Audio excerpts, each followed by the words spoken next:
नमस्कार दोस्तों, हमारे चैनल में आप सभी का स्वागत है। आज की कहानी है नसीब का खेल।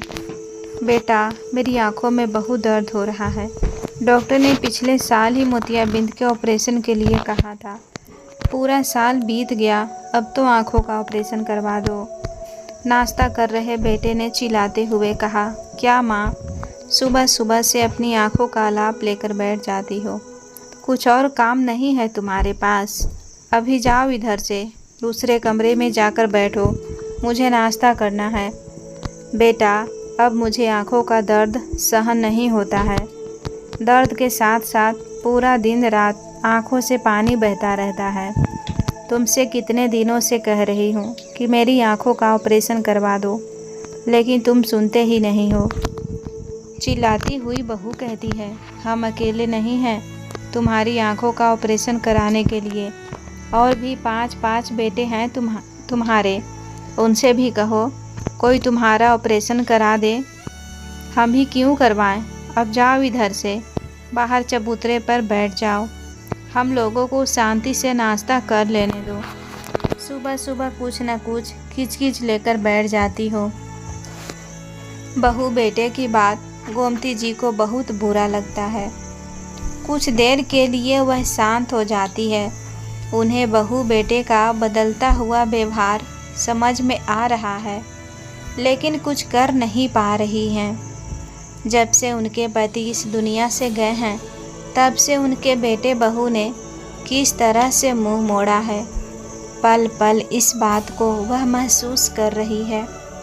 पति के रहते हुए घर में उनका बहुत मान सम्मान था। बहू बेटे बात भी मानते थे, लेकिन जब से पति गए हैं, तब से बहू बेटे ने घर से ऐसे निकाल दिया है जैसे दूध में से मक्खी को निकाल कर फेंका जाता है। फिर भी अपमान का घूंट पीकर बहू से कहती है, बहू, माना कि मेरे 5 बेटे हैं, लेकिन तुम्हारे ससुर जी की जितनी पेंशन आती है वह सब छोटा बेटा ही अपने पास रखता है। इसीलिए उसे कह रही हूँ कि कम से कम पेंशन के पैसों से मेरी आंखों का ऑपरेशन करवा दे। वैसे भी मैंने अपने बेटे बहू से कभी ज़्यादा उम्मीद नहीं की, और ना ही मेरे कोई खर्चा है। अब किसी और बेटे से कहूँगी तो वह भी मुझसे यही कहेगा कि जिसको पेंशन दे रही हो उसी से अपनी आंखों का ऑपरेशन करवाओ। इसीलिए सबसे पहले तुम्हारा ही कर्तव्य बनता है मेरी आंखों का ऑपरेशन करवाने का। गोमती जी की बात सुनकर बहू भड़कते हुए कहती है, देख रहे हो, तुम्हारी माँ अपनी पेंशन के पैसों की धौंस दिखा रही है। देखी तुमने अपनी माँ की हिम्मत कितनी ज़्यादा बढ़ती जा रही है। तुम्हारी माँ की हिम्मत। कुर्सी से उठकर बेटा आता है और माँ से भड़कते हुए कहता है, माँ, क्या फालतू की बात कर रही हो? अगर मैं पिताजी की पेंशन ले रहा हूँ तो तुम्हें भी तो अपने साथ रख रहा हूँ, दवा वक्त का खाना दे रहा हूँ। यह तुम्हें दिखाई नहीं देता? पेंशन की धौंस दिखा रही हो। और अगर पेंशन ले रहा हूँ तो तुम्हें अपने साथ रहकर इतना सारा एडजस्टमेंट भी तो कर रहा हूँ। यही एहसान मानो कि मैं तुम्हें अपने साथ रख रहा हूँ। बेटे की बात सुनकर गोमती जी दुखी हो जाती है कि अपनी बूढ़ी माँ के रखने में भी बेटे को एडजस्टमेंट करना पड़ रहा है, तो फिर वह कहाँ जाएगी। निराश होकर कमरे में चली गई। सुबह के 10 बज गए, भूख भी लगी थी। गोमती जी बहू से कहती है, बहू, नाश्ता नहीं किया है, भूख लग रही है, क्या बनाया है, मुझे भी दे दो। माँ जी, तुम्हें तो सुबह सुबह कुछ करना धरना होता नहीं है, बस खाने के लिए बैठ जाती हो। मुझे 10 काम करने होते हैं, बच्चों को स्कूल भेजना, टिफ़िन तैयार करना, पति को भी ऑफिस के लिए भेजना। सारे काम करने के बाद ही तुम्हें नाश्ता दूंगी। और तुम्हें कौन सा ऑफिस जाना है, घर पर ही तो रहना है। जाओ, जाकर आराम करो, अब इधर मेरे सामने मत बैठो। गोमती जी घर के बाहर बने चबूतरे पर आकर बैठ गई। बहू बेटे के व्यवहार से वह बहुत ज़्यादा दुखी है। उनको बस एक ही चिंता सताए जा रही है कि अभी तो उनके हाथ पैर चल रहे हैं, आँखों से थोड़ा बहुत धुंधला दिखाई देता है।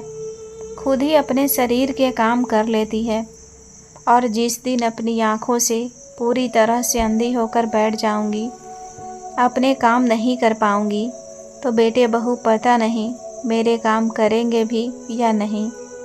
और ज़िंदगी कितनी लंबी है यह मुझे भी नहीं पता। यह सोच के ही गोमती जी सोच में पड़ जाती हैं। क्या आज जब मैं अपने हाथ से अपने शरीर के काम खुद कर रही हूँ, बहू के घर के छोटे मोटे कामों में भी हाथ बटा देती हूँ, तब तो बहू बेटे मुझे कुछ नहीं समझते। और जिस दिन पूरी तरह से अपने शरीर से भी उन पर आश्रित हो जाऊंगी, उस दिन मेरा जीवन पहाड़ के समान हो जाएगा। नहीं नहीं, मैं अंधी होकर बहू बेटे पर आश्रित नहीं होना चाहती। मेरा एक बहू बेटा नहीं सुन रहा है तो क्या हुआ, मेरे 5 बेटे और हैं। मैं उनसे कहूँगी कोई न कोई मेरी आंखों का ऑपरेशन ज़रूर करवा देगा। दरअसल गोमती जी गांव में अपने सबसे छोटे बेटे बहू के साथ रहती हैं। बाकी के उनके 5 बेटे शहरों में अपने अपने परिवार के साथ रहते हैं। 5 बेटे सरकारी नौकरी करते हैं। 3 बेटे पुलिस में हैं और 2 बेटे रेलवे में हैं। सबसे छोटा गांव में खेती बाड़ी देखता है, साथ ही दुकान चलाता है। एक बेटी है जिसकी शादी बहुत समय पहले ही कर दी थी। वह भी अपने ससुराल में आराम से रह रही है। साल में कभी कभी 2-4 दिन के लिए मायके आती है। गोमती जी बाहर चबूतरे पर बैठी हैं, तभी उनका बेटा फ़ोन पर बात करते हुए अपनी दुकान के लिए जाने लगता है। तो गोमती जी टोकते हुए कहती है, बेटा फ़ोन पर किससे बात कर रहे हो? माँ, मैं पंकज भाई से बात कर रहा हूँ। अच्छा, पंकज से बात कर रहे हो? बेटा मेरी भी बात करा दो, बहुत दिनों से उससे बात नहीं हुई है। कमरे की दहलीज पर खड़ी हुई बहू चिल्लाते हुए कहती है, माँ जी, जब भी यह घर से बाहर निकला करें तो पीछे से मत टोका करो। कितनी बार तुमसे कहा है, पर तुम्हें कुछ समझ ही नहीं आता। जाते हुए इंसान को पीछे से रोक देती हो। बूढ़ी हो गई हो लेकिन कुछ भी पता नहीं है। बहुत मेहनत करने के बाद सबसे छोटा वाला बेटा माँ को फ़ोन देता है। फ़ोन लेते ही गोमती जी 5वें नंबर के बेटे पंकज को, जो कि पास के ही शहर में रहता है, उससे कहती है कि बेटा तुम कितने दिनों से घर नहीं आए हो, घर कब आ रहे हो? माँ, अभी पिछले महीने है तो घर आया था, इतनी जल्दी मैं घर नहीं आ रहा। और बताओ तुम्हें क्या काम है? मैं अभी ड्यूटी पर जाने के लिए तैयार हो रहा हूँ। कुछ ज़रूरी काम है तो बोलो, नहीं तो फ़ोन रखो। गोमती जी कहती है, बेटा फ़ोन मत रखना। मैं यह कह रही थी कि मेरी आंखों में बहुत दर्द रहता है, आंखों का ऑपरेशन करवा दो। मोतियाबिंद उतर आया है, बहुत धुंधला दिखाई देने लगा है। क्या माँ, फिर से वही बातें? कुछ ढंग की बातें नहीं है क्या तुम्हारे पास? यह सब बातें करने के लिए मेरे पास समय नहीं है, फ़ोन रखो। इतना कहकर बेटा फ़ोन काट देता है। गोमती जी ने बड़े ही आस के साथ अपने 5वें नंबर के बेटे से फ़ोन पर बात की थी, लेकिन उसने तो बात सुनते ही फ़ोन काट दिया। बाहर बैठे बैठे बहुत देर हो गई। आंखों के आंसू पोंछकर वह अंदर आकर बैठ गई। बहू, अब तो तुम्हारे सारे काम निपट गए होंगे। बेटा भी दुकान चला गया और बच्चे भी स्कूल चले गए। अब तो कुछ खाने के लिए दे दो। माँ जी, नाश्ते में जो कुछ बनाया था वह तो ख़त्म हो गया। खाना बनाने जा रही हूँ, अब सीधा खाना ही खाना। इतना कहकर बहू नहाने के लिए चली गई। गोमती जी को बहुत तेज भूख लग रही थी।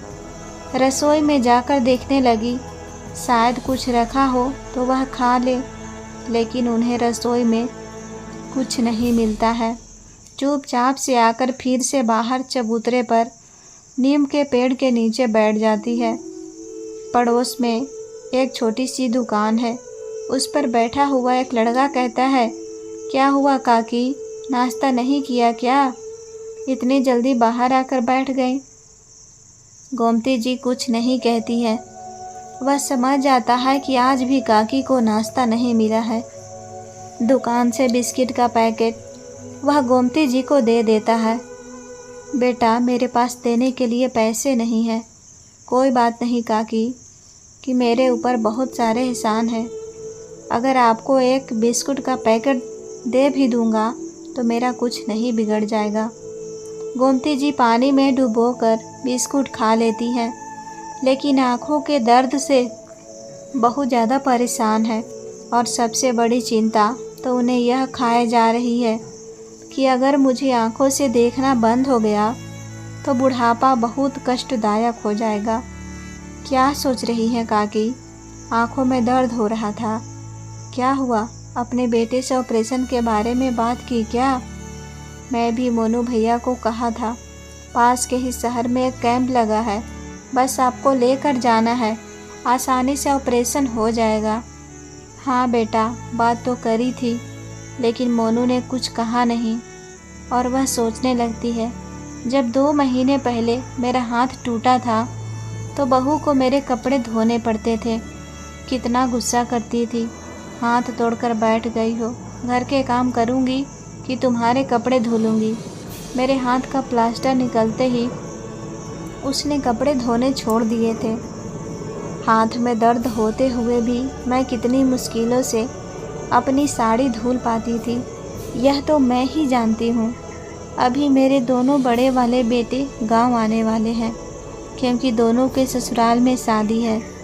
मेरे दोनों बड़े बेटों की शादी एक ही घर में हुई है। दोनों सगी बहनें हैं। जब शादी में आएंगे तो फिर मैं उनसे अपनी आँखों के ऑपरेशन के बारे में बात करूँगी। कुछ ही दिनों में उनके दोनों बड़े बेटे और बहू घर में आए। बड़ी बहू देवरानी को बताते हुए कहती है, यह देखो, मैंने भाई की शादी में पूरे 10,000 रुपये का लहंगा खरीदा था। कितना सुंदर लग रहा है। हाँ, मैंने भी अपने पति से बोल दिया था कि मेरे भाई की शादी है, जब तक तुम मुझे सोने के झुमके नहीं दिलवा दोगे तब तक मैं शादी में नहीं जाऊंगी। अरे ऐसे कैसे शादी में नहीं जाऊंगी? चलो मैं तुम्हें सोने के झुमके दिलाता हूँ। और उसी दिन मेरे पति ने मुझे सोने के झुमके दिलवा दिए। पूरे 60,000 रुपये के आए हैं।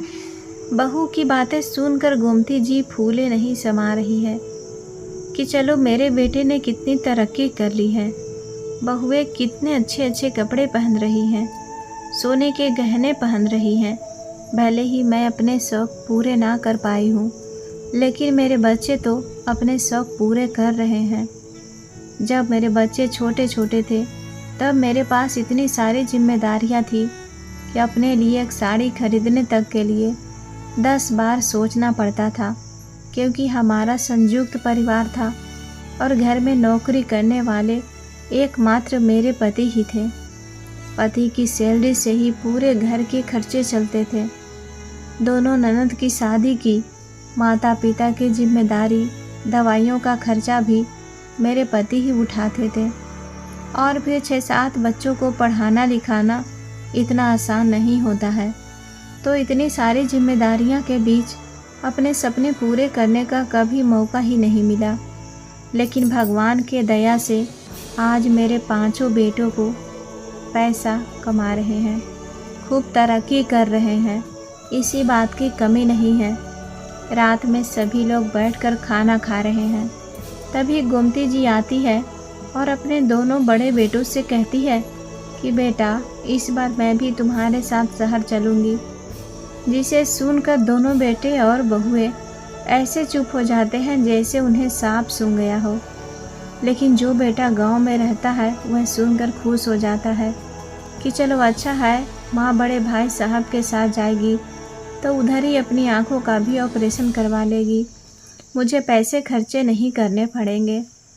बेटा कहता है, अच्छा है माँ, तू भाई साहब के साथ शहर चली जा, उधर ही अपनी आँखों का भी ऑपरेशन करवा लेना, क्योंकि भाई साहब तो बड़े शहर में रहते हैं, उधर डॉक्टर भी अच्छे अच्छे होंगे, आराम से आपकी आँखों का ऑपरेशन हो जाएगा। तभी बड़ी भाभी खटकती हुई कहती है, क्यों, हम क्यों माँ जी को अपने साथ ले जाएं? माँ जी की पूरी पेंशन तुम रखते हो, तो हम उनकी आंखों का ऑपरेशन क्यों करवाएं? हाँ हाँ दीदी, सही कह रही हैं देवर जी, आंखों का ऑपरेशन तुम्हें ही करवाना पड़ेगा। हम उनके ऊपर कोई पैसा खर्चा नहीं करेंगे। और वैसे भी पिताजी के जाने के बाद हम पांच भाइयों ने यह तय किया था कि जो भी बेटा माँ जी की पेंशन लेगा वह माँ की जिम्मेदारी भी निभाएगा। या तो तुम कहो कि जितनी भी पेंशन आता है वह हमें दोगे, उसके बाद ही ऑपरेशन करेंगे।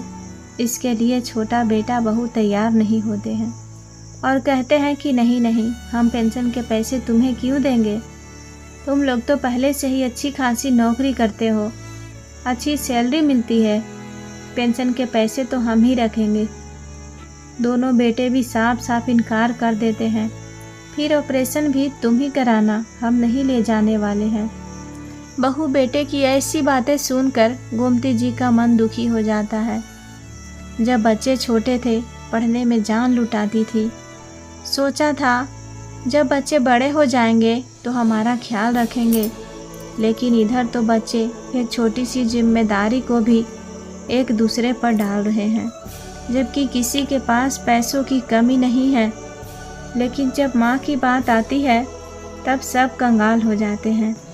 बहू बेटे आपस में ऐसी बात को लेकर तू मैं करने लगते हैं, जिसे सुनकर गोमती जी बिना खाना खाए ही आंगन से उठकर अपने कमरे में आ गई और बहुत देर तक अपने पति की फ़ोटो के सामने फूट फूट कर रोती रही। मुझे नहीं पता था आपके जाने के बाद मुझे ऐसा दिन भी देखना पड़ेगा। उस दिन वह खाना नहीं खाती है, लेकिन एक भी बेटा बहू अब अपनी माँ के प्रति दया नहीं दिखाता। यह भी नहीं कहता कि माँ आपने खाना नहीं खाया, खाना खा लो। सभी लोग खाना खाकर चुपचाप से अपने अपने कमरे में जाकर सो गए और सुबह ही शहर के लिए निकल गए। बड़ी ही आस के साथ गोमती जी ने अपने बेटों से ऑपरेशन के लिए कहा था, लेकिन बेटे सारी आस तोड़कर पत्नियों को लेकर शहर चला गया। एक दिन गोमती जी बहू से कहती है कि बहू, आँखों में डालने वाला ट्यूब ख़त्म हो गया है, उसको ही मंगा दो। क्या माँ जी, अभी 4 दिन पहले ही तो मंगाया था और ख़त्म भी हो गया। रोज़ रोज़ आँखों में ट्यूब डालने की क्या ज़रूरत है? एक दिन छोड़कर एक दिन डाला करो। बहू, जैसे डॉक्टर ने कहा था वैसा ही तो करती हूँ, और छोटी सी आँखों में मैं कितना ट्यूब डाल लूँगी। इतना कहकर गोमती जी बाहर चबूतरे पर आकर बैठ गईं। अब उनके 2 बेटे और रह गए हैं, जिससे उन्हें अपनी आँखों के ऑपरेशन के बारे में बात करनी है। लेकिन जब वह अपने उन बेटों को फ़ोन करती है तो उन्हें पहले ही पता चल जाता है कि माँ जी आँखों का ऑपरेशन होना है और सभी लोगों ने मना कर दिया है। तो अब वह मुझे भी ऑपरेशन के लिए फ़ोन ज़रूर करेंगी, इसीलिए वह फ़ोन ही नहीं उठाते। गोमती जी को बेटे बहू का व्यवहार बहुत अच्छी तरह से समझ में आ रहा है कि किस तरह से अपनी बूढ़ी माँ से बेटे बहू कन्नी काट रहे हैं। एक छोटे से आँखों की मोतियाबिंद का ऑपरेशन करने में 5 बेटों के आगे हाथ जोड़ने पड़ रहे हैं, लेकिन फिर भी बेटे बहू मेरी आँखों का ऑपरेशन कराने के लिए तैयार नहीं है। पूरी रात गोमती जी यही बात सोच सोच कर रोती रही कि पूरी दुनिया बेटे के पैदा होने पर कितनी खुशियाँ मनाती है कि बेटा पैदा होंगे तो बुढ़ापे पर हमारी देखभाल करेंगे। क्या यही देखभाल करने के लिए हम बेटा पैदा करते हैं, जो हमारा ले तो सब कुछ लेते हैं, लेकिन जब देखभाल की बारी आती है तो सभी एक दूसरे पर माँ को बोझ समझकर टालने की कोशिश करते हैं और अपना पल्ला झाड़ लेते हैं। पूरी रात गोमती जी सोई नहीं, लेकिन उन्हें इतना समझ में आ जाता है कि वह बेचारी बनकर जिंदगी नहीं काटने वाली है। बुढ़ापा किसी ने नहीं देखा है। पता नहीं भगवान ने कितनी उम्र दी है। वैसे तो अब वह पति के जाने के बाद अपनी लंबी उम्र चाहती ही नहीं है। आराम से भगवान के पास चले जाना चाहती है, लेकिन यह भी जानती है कि भगवान के आगे किसकी चलती है। जितनी उम्र दी है उतनी तो जीनी ही है, लेकिन अब वह अपनी ज़िंदगी को किसी के आगे गिड़गिड़ा कर नहीं जिएगी। स्वाभिमान के साथ अपना बुढ़ापा को काटेगी। यही सोचकर वह एक निर्णय लेती है और सुबह उठते ही बहू के फ़ोन से वह अपनी बेटी को फ़ोन करती है। माँ जी, अभी तो कोई तीज त्यौहार भी नहीं है और ना ही गर्मियों की छुट्टियाँ हैं, फिर तुमने अपनी बेटी को क्यों बुलाया है? तुम्हारी बेटी के आने पर घर के कितने खर्चे बढ़ जाते हैं, तुम्हें पता भी है। और वैसे भी तुम्हारे ऊपर हम इतना खर्चा कर रहे हैं, 2 वक्त का खाना दे रहे हैं, दवाइयों का खर्चा उठा रहे हैं। क्यों बहू, क्या कभी मैं अपनी मर्ज़ी से बेटी को नहीं बुला सकती? यह घर तुमसे पहले मेरा है। पूरे 50 साल रही हूँ इस घर में, तो इस घर से मेरा लगाव बहुत ज़्यादा है। तुम तो इस घर में कुछ साल पहले ही आई हो और मुझे अपने घर में बेटी को बुलाने के लिए किसी से पूछने की ज़रूरत नहीं है। पता नहीं क्यों आज गोमती जी की बहू को ऐसा लगा जैसे गोमती जी कुछ बदल गई हो। और हाँ, सच में गोमती जी ने अब खुद को बदलने का ही सोचा है। दोपहर तक उनकी बेटी आ जाती है और कहती है कि माँ, क्या हुआ जो आपने मुझे इतनी जल्दबाजी में बुलाया? सब ठीक तो है ना? हाँ बेटा, सब ठीक है, और अब जो ठीक नहीं होगा वह भी बिल्कुल ठीक हो जाएगा। माँ, मुझे कुछ समझ नहीं आया, आप क्या कह रही हो? कुछ नहीं बेटा, कल तू मेरे साथ शहर चलना, कुछ काम है। गोमती जी सोचती है अगर बेटी को लेकर शहर जाऊंगी तो बहू बेटे को कुछ तो कहना पड़ेगा, नहीं तो वह हमें जाने नहीं देंगे। तो वह कहती है कि बहू, आज मैं बेटी के साथ शहर जा रही हूँ।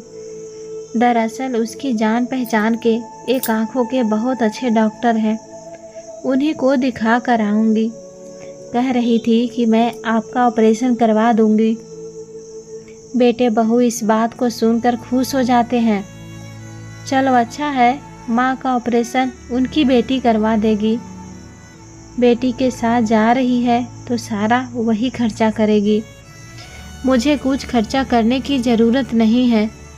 शहर जाते ही बेटी, जो अभी तक चुप थी, माँ से पूछती है, अब बताओ माँ, मुझे शहर क्यों लेकर आई हो? बेटा, तू बैंक चल, मुझे कुछ ज़रूरी काम है। पर माँ, आपने तो कहा था अस्पताल जाना है, बैंक में क्या काम है?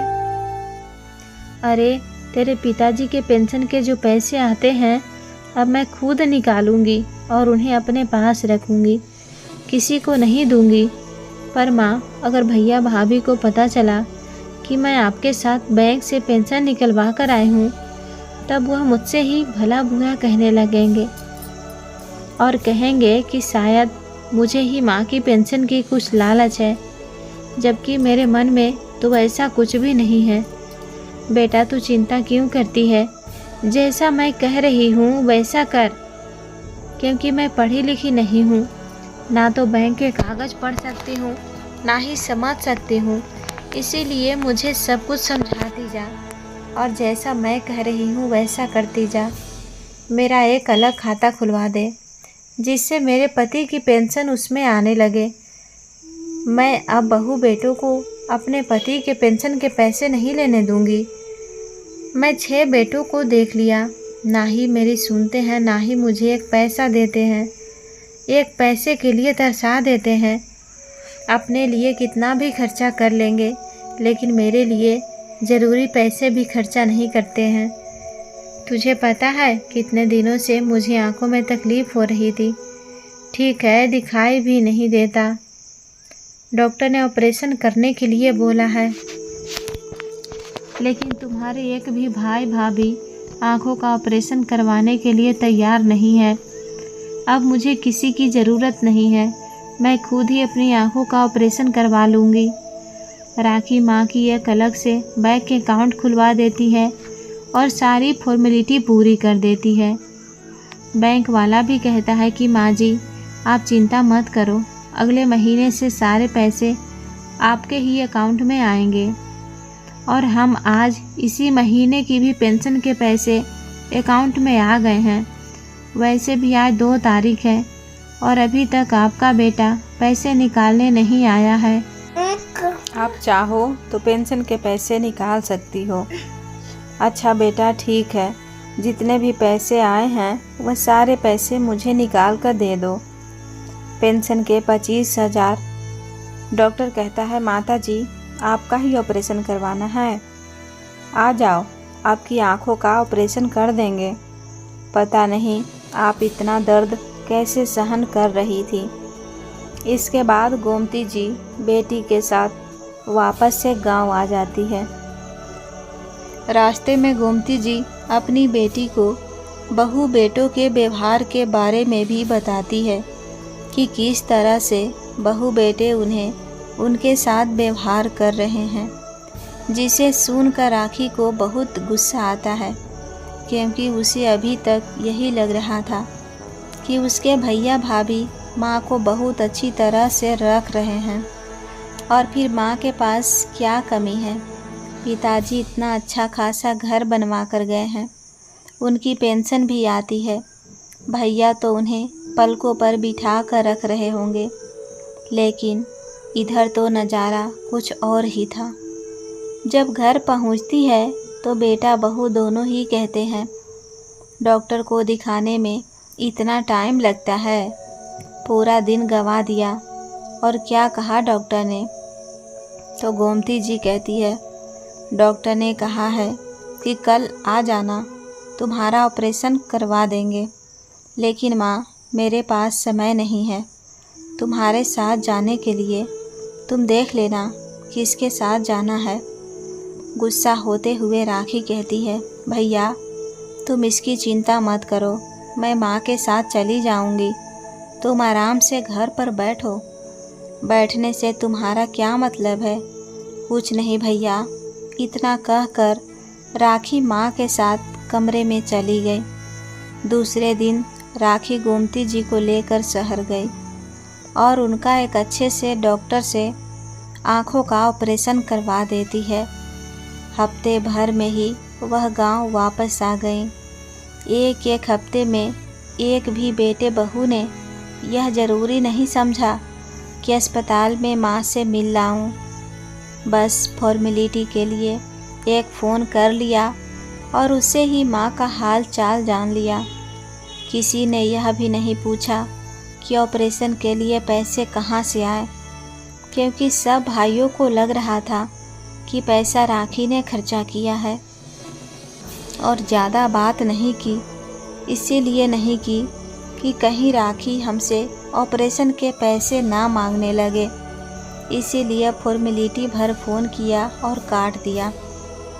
इधर गांव वाला बेटा जब से पेंशन के पैसे निकालने गया तो पता चला कि पेंशन के पैसे तो उसकी माँ निकाल कर ले गई है, जिसे सुनकर उसके होश उड़ गए।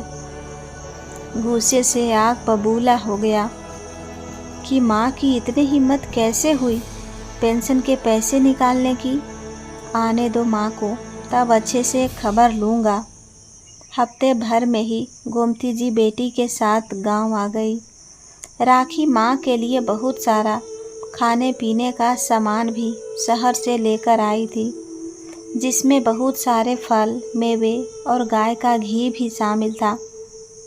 बहू बेटा पहले से ही आग बबूला होकर माँ के आने का इंतज़ार कर रहे थे, और जैसे ही वह फलों से भरे हुए बैग को देखते हैं तो पूरे बैग को पटक कर चिल्लाते हुए बहू कहती है, देख रहे हो यहाँ लुटाए जा रहे हैं पेंशन के पैसे।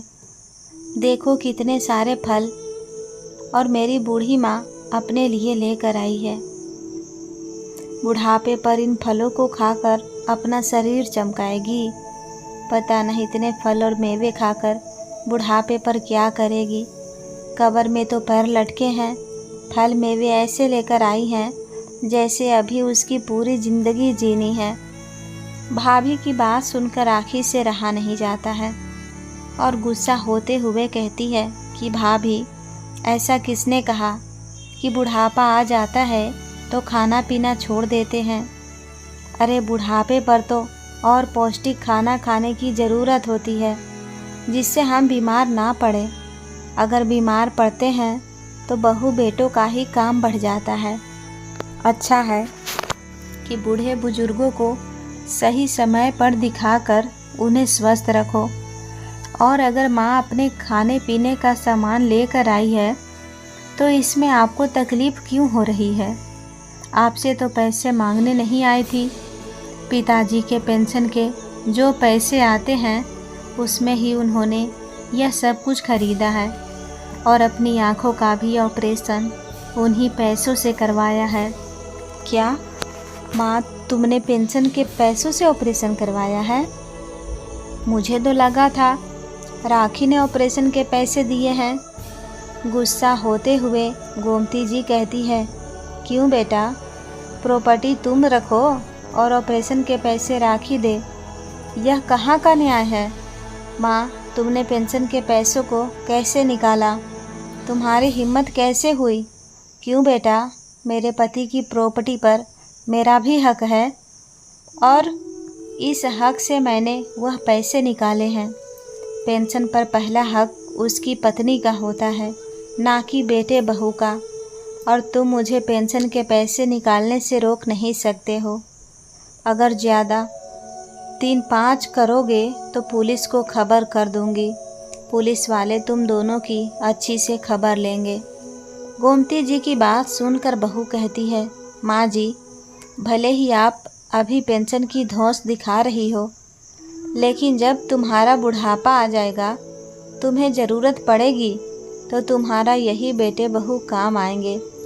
तुम्हारी बेटी तुम्हारे काम नहीं आएगी। बेटा, वह तो सामने दिख रहा है कि कौन मेरे काम आया है। मैं तुम लोगों के आगे हाथ पैर जोड़ती रही, लेकिन किसी ने भी मेरा आँखों का ऑपरेशन नहीं करवाया। बाद में मेरी बेटी ही मेरे काम आई है, तो तुम लोग मेरे बुढ़ापे पर और क्या काम आओगे? चिल्लाता हुआ बेटा कहता है, मुझे सब समझ में आ रहा है। तुम दोनों माँ बेटी पेंशन के पैसे को हड़पना चाहती हो। निकल जाओ मेरे घर से और चली जाओ अपनी बेटी के घर। बड़ी हिम्मत उठाकर गोमती जी बेटे के गाल पर एक थप्पड़ जड़ देती है और कहती है, कौन क्या हड़प रहा है, यह तो मुझे साफ साफ दिखाई दे रहा है। जब मेरा अपना घर है तो मैं बेटी के घर क्यों जाने लगी? और तुम्हारा घर यह कैसे हो गया?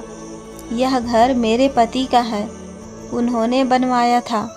यह घर मेरा है, पेंशन के पैसे भी मेरे हैं। अब तुम लोग मेरे घर से निकल जाओ। मैं तुम लोगों को अपने घर में नहीं रखूँगी। अब मेरी आँखों का ऑपरेशन भी हो गया है, मुझे ठीक से दिखाई देने लगा है। मैं खुद ही अपनी देखभाल कर लूँगी। मुझे तुम्हारे जैसे नालायक बेटे बहू की ज़रूरत नहीं है। माँ के तेवर देखकर बहू बेटों के पैरों तले ज़मीन खिसक गई। कह देना अपने बाकी भाइयों से कि माँ घर और ज़मीन का बंटवारा करने वाली है।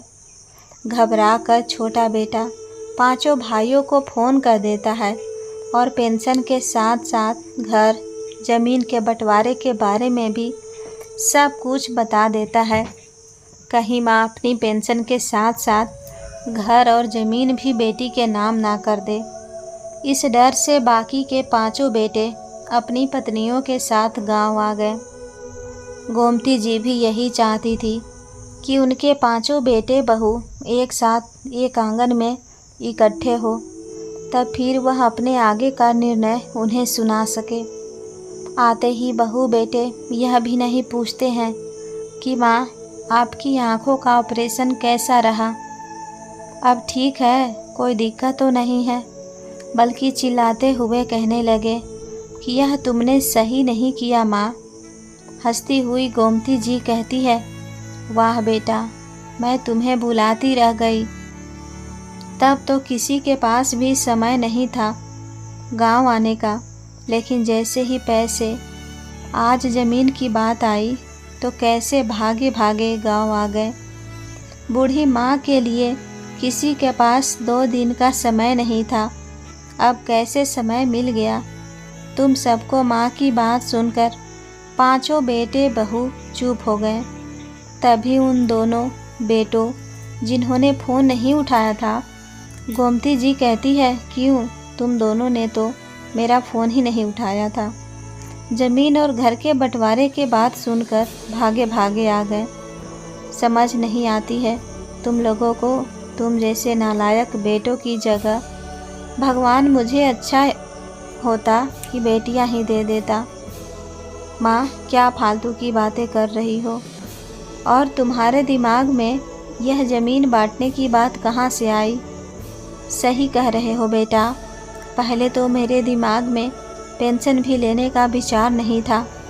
मुझे लगता था कि मेरे 5 बेटे बहू हैं, फिर मुझे चिंता करने की क्या ज़रूरत है। या पैसों की ज़रूरत पड़ेगी तो बहू बेटे मुझे पैसे दे देंगे। लेकिन मैंने देख लिया, जब मुझे ज़रूरत पड़ी तो कोई मुझे अस्पताल में देखने तक नहीं आया। इसीलिए अब मैं पेंशन के पैसों के साथ साथ इस घर का जो 7वां हिस्सा है वह भी लेना चाहती हूँ। माँ, तुम घर और ज़मीन का जो 7वां हिस्सा है उसको ले कर के क्या करोगी?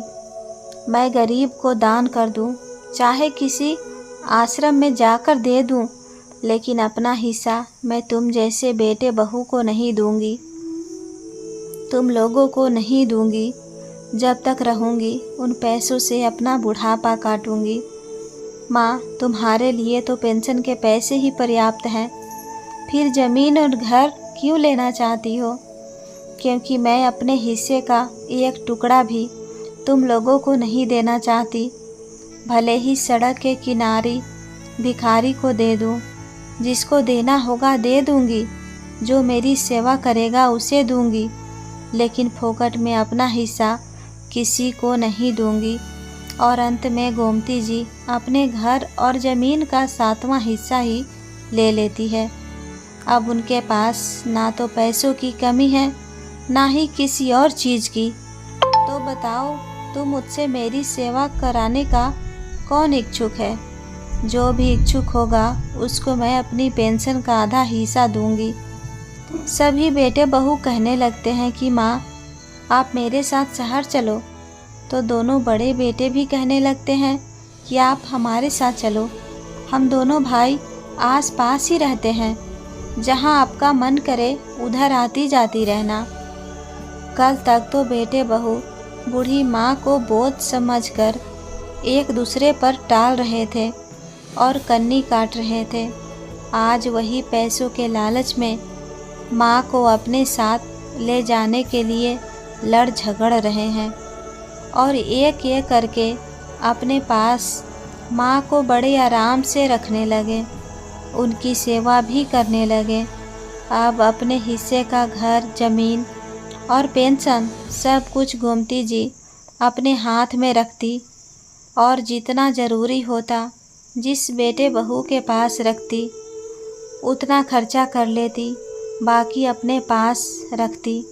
तो दोस्तों, अगर बुढ़ापे पर बहू बेटा सेवा नहीं करते हैं तो बुजुर्गों को अपने लिए कदम उठाना चाहिए, क्योंकि जहाँ भी सीधी उंगली से घी नहीं निकलता है वहाँ पर उंगली को टेढ़ा करना ही पड़ता है। और गोमती जी ने भी वही किया। जब हम अपना सब कुछ बच्चों को दे देते हैं और उन पर आश्रित हो जाते हैं और बाद में अपने ही पैसे उनके हाथ फैला कर मांगते पड़ते हैं, तो बेटे हमारे ही पैसे हमें देने से एहसान दिखाते हैं। तो अच्छा है कि बुढ़ापे पर अपने पैसे अपने हाथ में रखें। भले ही आधा हिस्सा हम बच्चों को देते रहें, लेकिन कुछ हिस्सा अपने ज़रूर रखें। तो दोस्तों, आपको यह कहानी कैसी लगी कमेंट में बताएं। कहानी पसंद आए तो वीडियो को लाइक शेयर सब्सक्राइब ज़रूर करें। धन्यवाद।